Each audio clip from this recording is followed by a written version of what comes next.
சக்தி. என் அன்பு தங்கமே, நீ விரும்புகின்ற ஒரு உறவு, நீ உயிராக நேசிக்கின்ற ஒரு உறவு உன்னை பற்றி என்ன நினைக்கின்றார் என்று நான் சொல்லட்டுமா? இதை முழுமையாக கேள் தங்கமே. நீ விரும்புகின்ற உறவை ஒரு நாளும் காயப்படுத்தாதே. அவர்களை இழிவாகவும் பேசாதே.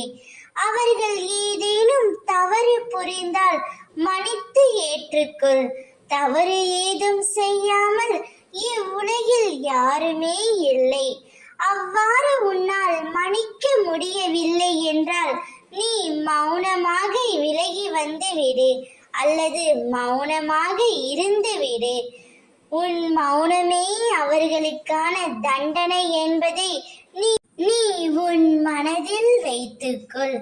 நீ நேசிக்கின்ற உறவு உன்னை பற்றி மிகவும் உயர்வாகத்தான் எண்ணுகின்றது. நீயாகவே உன் தரத்தை குறைத்து கொள்ளாதே.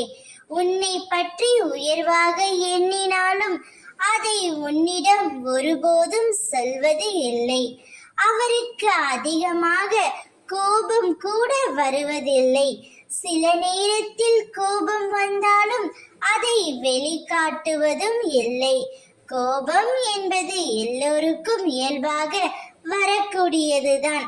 விட்டு கொடுப்பவர்கள் எப்பொழுதும் கெட்டு போவதில்லை என்ற பழமொழிக்கு உதாரணமாக என் பிள்ளை இருக்க வேண்டும் என்பதே அம்மாவின் ஆசை. நீ விரும்புகின்ற உறவு உன்னை பற்றி உயர்வாகவும் நல்லபடியாகவும் நல்ல எண்ணம் உடையவள் என்றும் தான் நினைக்கின்றது. நீ சந்தோஷமாக இரு, நல்லதே நடக்கும். ஓம் சக்தி.